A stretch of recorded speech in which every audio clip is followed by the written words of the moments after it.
Hello, in this video, which is a continuation of my series Making Art from Your Holiday, I'm going to take you through this side of my concertina book that I've made about Italy, and I'm going to take you through all the inspiration, lots of fun and pretty straightforward techniques so that you can integrate some of your imagery into your books using photographs and ephemera and having a think about how you want to record your memories.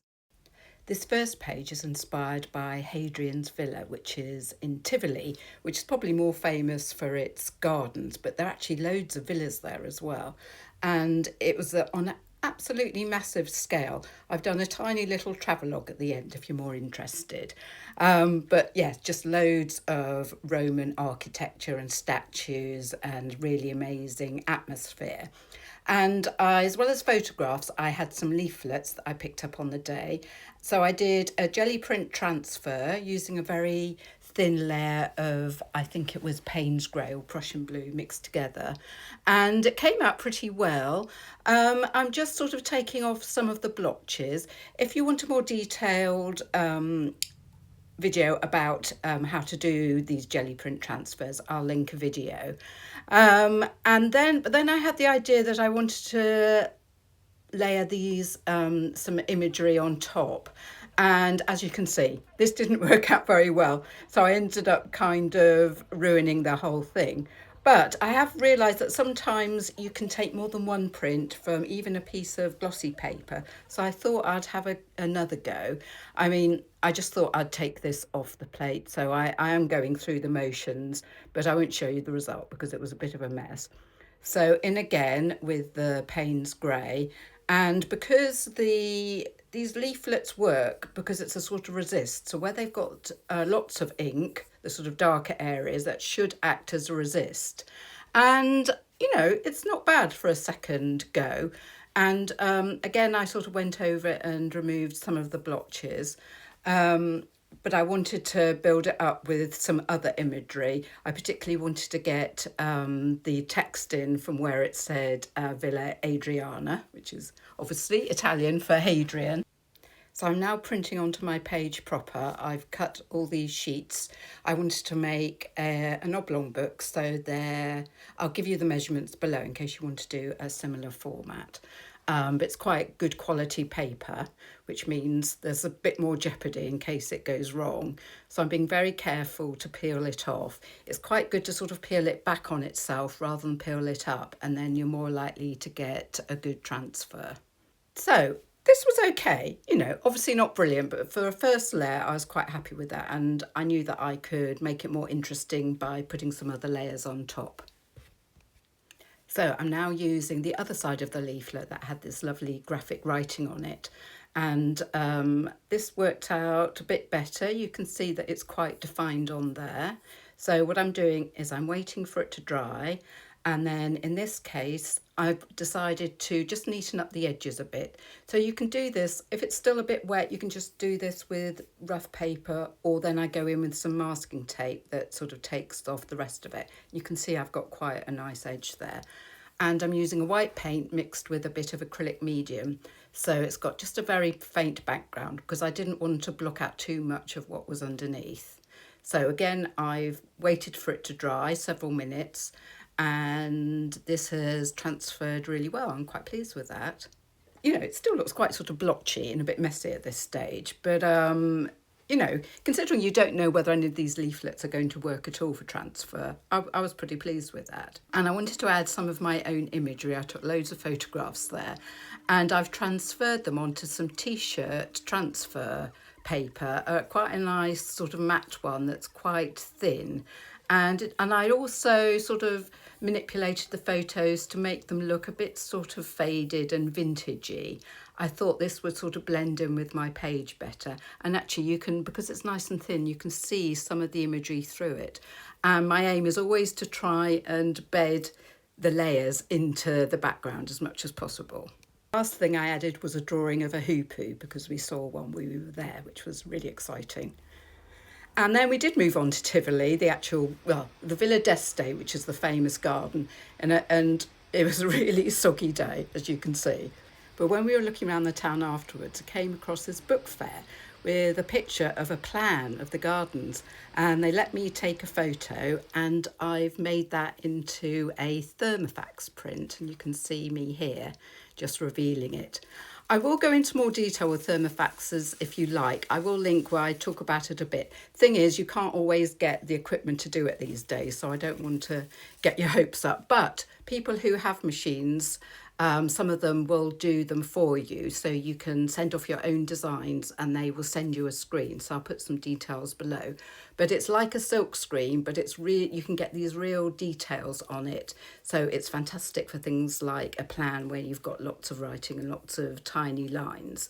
And it comes on this sort of special mesh, and this is the mesh that you can't get anymore, which is a real shame, as I have my own machine, but I'm going to find a way around it. And you just have to make it into something you can print with. You can either put it into a fixed frame, or for ease and speed and budget, I just use some duct tape and put that on each side, and that means that you've got something to hold on, and you use it just the same way you do a screen print. You just squeegee some paint through it, and I'm putting an arrow because there's one side you use rather than the other, especially if you've got something with writing on. And yeah, so you just have to do, and I'm doing this on a piece of rough paper first, just to see that it's come out all right. And this other one is for the Rome side of my book that you'll see in my next video.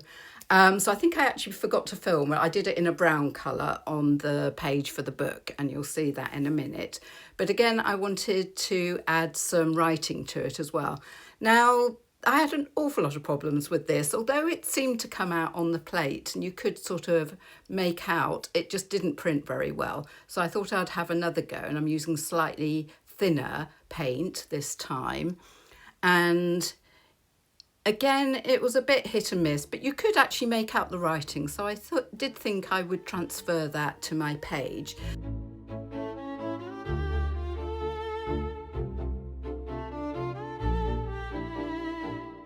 Again, I'm trying to tidy up the edges a bit, using the bit of tissue paper. I think I went in with some masking tape, or just a bit of kitchen towel with a bit of water on as well, just to get it as neat as possible. And although when I put it on, it did actually transfer, and you can see me now. I'm just using the acrylic medium rather than any paint because I don't want to obscure much underneath, leaving it under a book for a few minutes and then coming back and taking it off very carefully. And yes, as you can see, it has taken, but I wasn't very pleased with it. So first of all, I thought, something that I do sometimes, if transfers haven't worked very well, but I don't want to abandon them completely, I'll go in with some coloured pencils and just sort of define some of the areas. And you can see that I'm doing that. And although it sort of worked to some extent, actually in the end, I didn't like it. And I painted it out, and I found a different way of doing the names. And I'll show you that at the end of the video, because that was quite a fun way of doing it. So now I'm adding one of the photos that I took of the flowers on an arch. And I think I went over it with some watercolour just to sort of knock back the colour. So it would bed in the page.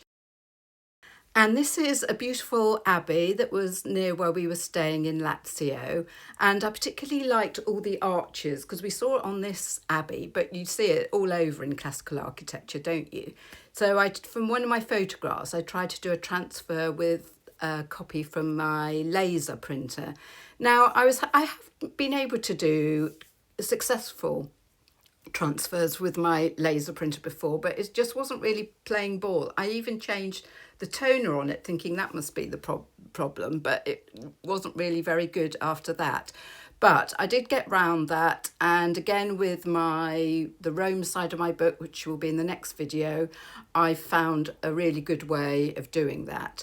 But I didn't abandon these altogether. It just looks like a smudge on the plate at the moment, but you will see when I transfer it that there is you can see what the scene is supposed to be. And because it was just one element in the layers that I was going for, I decided I quite liked it. It was like a sort of ghost image. sometimes when you do a regular jelly print, you can take a second print and you do get a ghostly sort of effect. So I actually quite like that effect. So you can see when I peel it off that actually there's more paint on the page and more detail than you could probably see just when it was on the plate, although I'm being very careful to take it off. And it has left a couple of places behind. And so I went over these again with some transparent medium, acrylic medium. And because a jelly plate is see-through, you can line it up. I wouldn't do this on something that was very detailed, but you can go in again for a second go, and that worked quite well. You'll see at the end. So because these lovely arches appealed to me so much, I thought I'd make a stencil, and I'm using, just because I happen to have some, I've forgotten what it's called, but it's special sort of stencil plastic. You don't need it at all. You can just use paper or card. You can definitely use paper if you're going to use it 2 or 3 times. And in fact, if you just use it with paper, but you paint over it with acrylic medium, that protects it. And I've got ones that I've had for years that's still going strong. But because I had this plastic, I thought I might as well use it. I probably wouldn't buy it now to use specially, but as I had it in my stock of art materials, I thought it was a good idea to do. And I'm being very careful, so I'm just using some circles of cork. I think they're used for sticking on the bottoms of things, you know, when you don't want to mark your table. And I've got lots of these and they're sticky, so it did mean that I could use them both to draw round and then to cut round, which was quite tricky. I'm using quite a fine box cutter to do it, but it was a little bit tricky to do it. But now I've got both a positive shape and a negative shape. And first of all, before I did it in my book proper, on my pages, I thought I'd have a go on some sort of practice sheets. So you could see me, as well as rolling on the paint, I also went in with a little stencil just to get a bit more detail. But yeah, so just testing it out to see if it would work. And then when I peeled it off, you see I got quite a good imprint. So I've waited for it to dry. I've used some acrylic medium again, and I've put it on this test piece. And it went pretty well. There were 1 or 2 areas where the transfer didn't work again. Rather than trying to transfer it again, I think I just went in with some pencils. But this is just for a test piece, so it didn't really matter that it wasn't perfect. But now I know that it will work, so I decided I would use it in a different way on my page with the Abbey. So rather than printing with it this time, I'm using it as a mask. So I've used a little bit of temporary adhesive spray and I've placed it where I want to, and I'm using something called Markle sticks, which is a bit like, they're sort of like an oil-based pastel, but they're good because they can work on fabric as well as paper. And I bought a job lot on eBay a while ago, and they sometimes dry over the top and you have to sort of scrape them. But what I'm doing is I'm just using a toothbrush and getting some of it onto the mask, and then I'm using a piece of paper, just kitchen towel, just to diffuse it and to make, I didn't want it to be too dominant, and I liked the sort of gradation of the colour, and yeah, I was quite pleased with how that came out. I decided I'd add a little bit extra, and then once I peeled it out, it comes up very easily. I just decided to go in a little bit more with some blue pencil just to define those edges a little bit more. But I liked how kind of sketchy and sort of suggestive of the shapes, as I say, rather than being too dominant. And that other dome was on the same day, and it was quite close to that abbey. It was a photograph I took. I just really liked it, and it said, I think it said St. Benedetto on the top of it, which is the name of the monastery.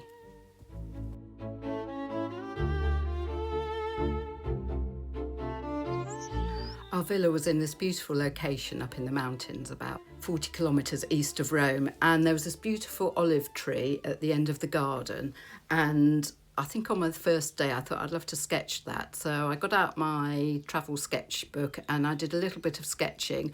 I wasn't trying to be particularly accurate. I think a sketch is just exactly that. It's just because I always think that you're drawing something because it's something about it has made you look at it, and it's nice to sort of capture that. And I think it was the very dark branches against the sky that I really liked. So as well as drawing, I've used some black ink that I brought in a brush pen, and I'm just doing really sort of loose marks.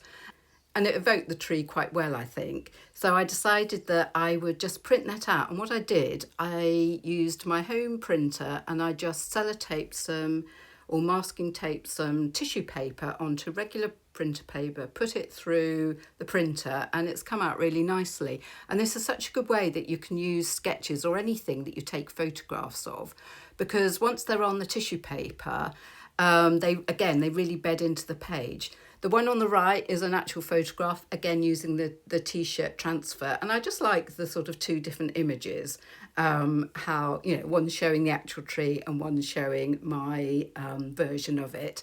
And then I managed to do a transfer, which I didn't film, forgot to film that, of the name of the villa, just from the sort of card that we were given. And I thought that was a sort of nice little touch to finish that page. It's quite a simple page, but I think it works okay.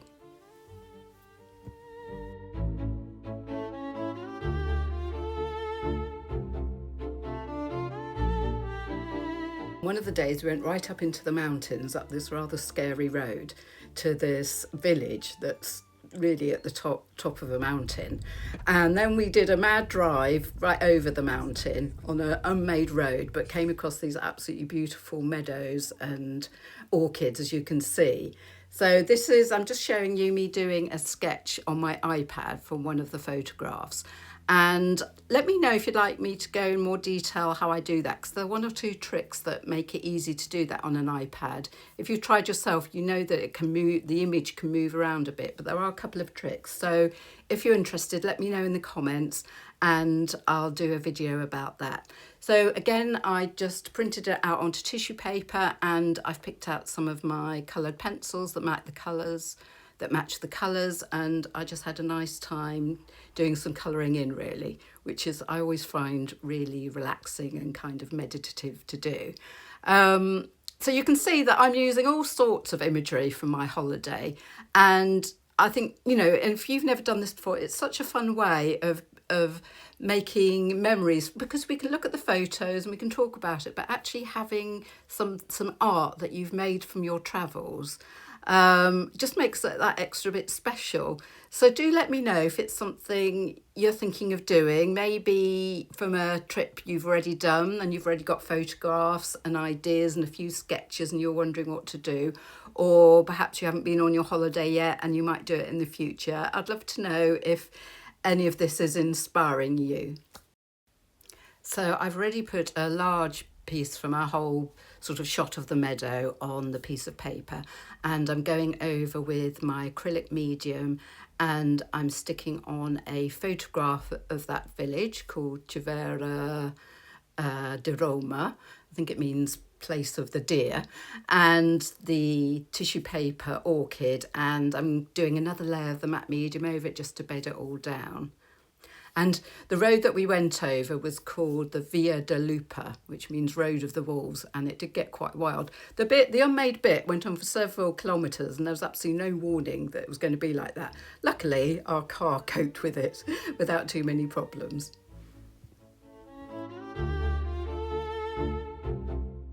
Now, this is the final page I'm going to show you in detail, and it was this, the nearest sort of big place to us, called Subiaco, and it had a castle on the rock, and we went up and up and up and visited it, and I picked up a few leaflets and I wanted to try to see if I could transfer with some of those.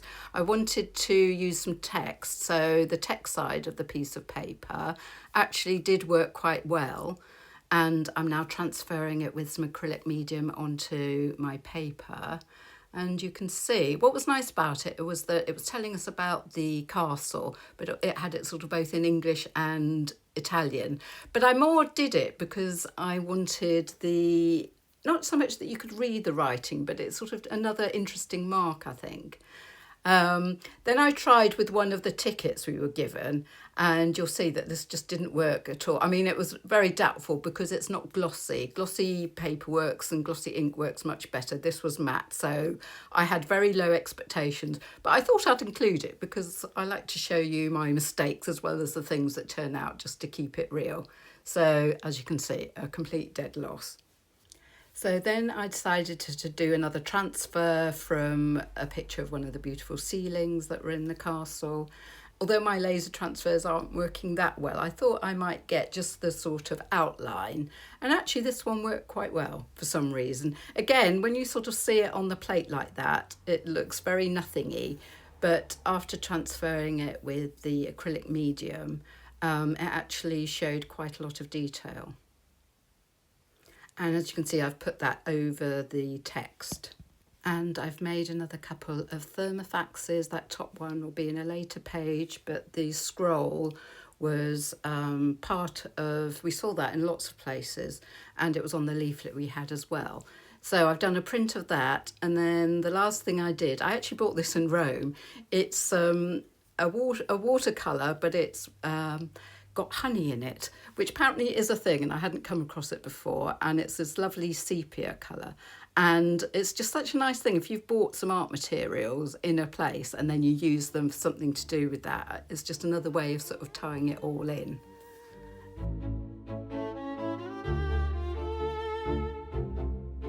And then I just thought I'd go over, not too much detail, a couple of the other pages. I did some sketches in our local village, which is called Cantoreno, and there were some lovely colours and buildings, and I particularly liked the pink of these buildings, and I did some sketches of that. And so I did prints, and again with the tissue paper and one of the thermofax prints as well. And then there were animals everywhere. We had this gorgeous dog, Gino, who lived with the owners next door to where we are, who was quite naughty, but we rather fell for him. And we saw cats absolutely everywhere. So all I did was print out some of the many pictures of the cats and dogs we saw, and they had a page to themselves in my book. And then I used cyanotypes to link the pages together. And this is me, I picked some, the locals must have thought I was a bit mad. I picked weeds from the hedgerows, and I came back and I'd already brought some paper with me with the cyanotype solution on them in a black envelope. And I put them out in the sun, and I did these prints of them. And they turned out quite well, I think. And then this is the extra bit about how I did the name labels. I found a font that worked really well, printed it onto some transparency, which the sort that used to be used for overhead projectors. And then I did a cyanotype on tissue paper, which I've never done before, and it worked really well. So that's something I'm going to be revisiting, definitely. So I've just exposed it in the sun, and I'm giving it a good rinse, and then I will dry it out. And you can see how well those did. So I cut a lot of those out, and that was used, especially over that one of the Villa d'Este that didn't quite meet my satisfaction level. So here is another look at the book. I'm going to do the covers in a separate video because they took quite a long time, and I don't want to make this too long. But these are all the pages, and you can see I've used the cyanotypes just as sort of hinges to link the pages together, and I folded each page in half as well. It's just a very simple concertina book. I have got other videos about that. I'll link at the end, I'll link a playlist with all my book videos in case you're interested. But there's just something so nice that the prints are of the plants from the places where I've been. It's just quite a satisfying thing. So I hope you found that helpful, and you've got lots of ideas, and you'll follow for my next video, which will be all about Rome and the inspiration I found there, and some newer techniques that I use, and also how I refined, for instance, with the transfers for my laser printer that weren't going very well. I'll show you how I got around that problem, and I'll also show you how, in more detail, how I used the mask of the archers, and also what kind of informed my decisions. So I hope you'll join me for that. In the meantime, here's a playlist of some of my other books that you might find interesting. So this is Hadrian's Villa at Tivoli, and it's extraordinary. I mean, the scale of it is vast. What I'm standing in front of is an island that, I'll turn this round. This island was created as a sort of mini villa, and Hadrian had all his comforts in there, and there were little bridges and drawbridges, and people would swim around the canal. They could do their laps, and then when he was ready to see them, they would be allowed to come across to the island. And we've also got theatres. We've got a huge terrace. That wall you can see through the archway there is part of an incredible sort of terrace area. And the scale of it is just kind of mind-blowing.